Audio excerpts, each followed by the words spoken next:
Welcome back. Hope you're having a good morning. Yesterday was a good close to trade, and today we'd like to start off well in the green as well. But plenty of stocks to discuss, and help us out with that, we have Deven Choksey, Managing Director at DRChoksey Finserv, who joins us on the show. Hi, Deven. Good morning and good to see you. Well, Reliance Industries, technically the stock as well has been taking support at lower levels, and these numbers look more good than bad. What's your view at around this 2950 odd? Yeah, Nigel. Good morning. Well, on one side, I think we have got the consumer-facing business in form of retail as well as geo platform, which is cumulatively put together out of 1,78,000 crore worth of EBITDA. Both of these business put together are contributing around 78,000 crore worth of EBITDA. So almost, I think, another 1 lakh crore is I think, left to the industrial businesses in form of oil and gas, refining, specialty chemicals, or whatever. So I think this company is basically systematically moving in this direction. That is the first key takeaway as I see.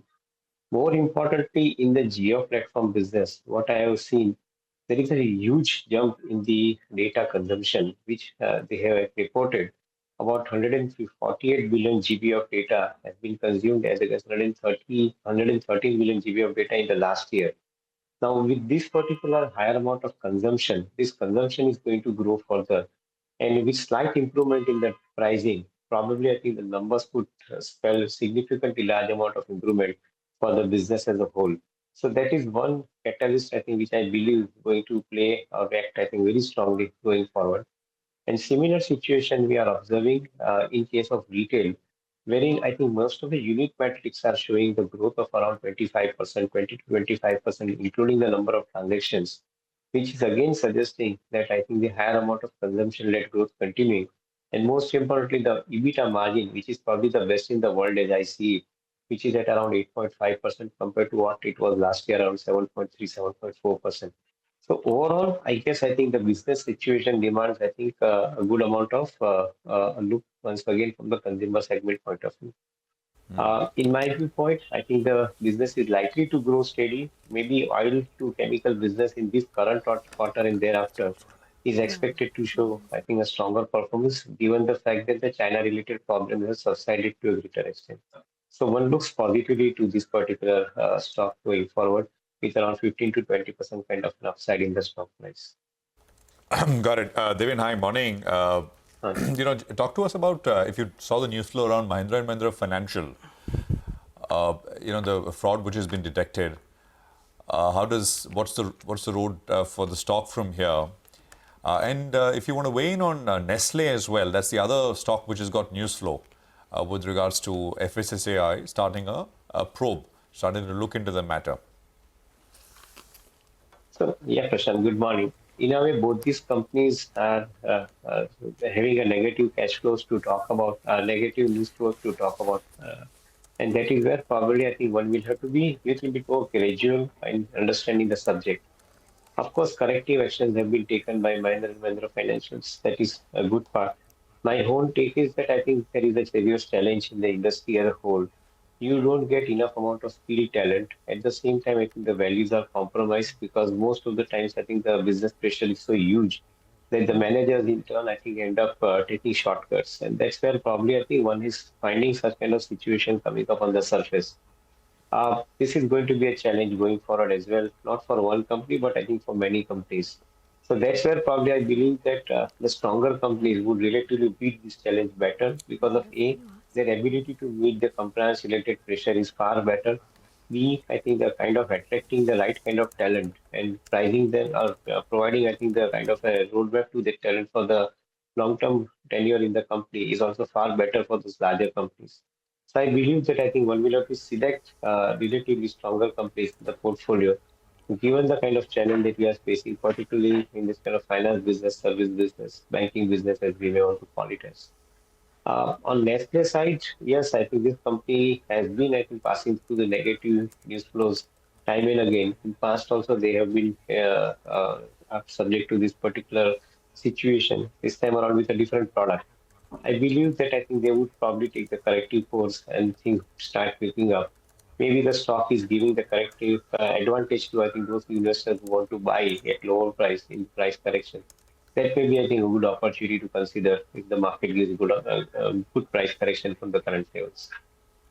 Okay, the other thing, I mean, since we were also talking about Reliance, and I'll get to that later. The entire telecom space is doing so well, right? Bharti Airtel is at a 52-week high. You have Indus Towers, which is doing well. There's the Vodafone FPO, which has got super subscription. From this entire space, what's your best bet now? Yes, Sonia, good morning. Well, I guess I think the most important aspect is that in this particular period, having got the subscriber, having got the higher amount of data usage because of the rollout of 5G by Bharti and Jio, I believe that I think they are at the best advantageous position today. And as I was making a point, the amount of data consumption that Jio has reported, I think that is only going to be a starter because 148 billion GB of data consumption is basically something which is suggesting that the growth in the data consumption is going to be sustainably higher going forward as well. And in that kind of a situation, with the slight improvement in the pricing, it could possibly generate significantly large amount of revenue and the profit for the company. I would like to believe that I think in the current year, we are likely to see an improvement in the pricing with the new applications coming in, which are suggesting that higher amount of data consumption would be a reality even for those applications. So given that fact, I believe that I think both Bharti and Jio, both of them are positioned advantageously. As far as Vodafone Idea is concerned, I think they are trying to recover the lost ground in a systematic manner. Maybe at this point of time, the funding which was up till now not available is now made available. So to a certain extent, I think they are going to beat the problem of losing the customer. But let's see how exactly I think they invest money into the 5G network rollout and see how exactly the business can come up on that front. But I think more sure about Bharti and Jio at this point of time. Yeah. Deven, you've already given us your view on a couple of stocks, including Reliance Industries, but I want to ask you about Persistent System. Yesterday the stock knocked back closer on 10%. Quite a few brokerages, though, are still positive on the company. No worries in the results. The problem was that margin outlook was pulled back a little bit. They were guiding for margins to improve in FY25, and now they're guiding for flattish margins. And also on a valuation pattern, though they corrected 10% yesterday, it trades at 33 times. What's your take on it? 10% lower yesterday. Yeah, Nigel, I guess I think this is going to be a reality check now for most of the companies. The companies are trading at a premium valuation largely because of the fact that I think they are producing growth. Moment I think we are short of growth, I think the market will not stay with the company, and probably I think that's what I think you have seen in likes of Persistent, even for that matter, some other companies also. I think a similar situation has happened. In my viewpoint, I think the IT mid-tier IT companies, unless you are I think specialized, I think in some of the areas like niche areas like engineering and R&D space, probably, I think it's difficult to value the company based on the conventional business model. And that's where I think many of them are facing the challenge at this point of time. So it's safer to stay with the likes of LTTS, LTIM, Scient, and KPIT kind of companies, or even for that matter, Tata Elxsi. Those kind of companies have a niche model in play. And that is where probably we believe that I think they have relatively higher amount of growth on a sustainable basis to talk about compared to others. So that's where you have to make a differentiation maybe in the portfolio. Have those companies where you get the more clarity, and thereafter I think the performance. All right.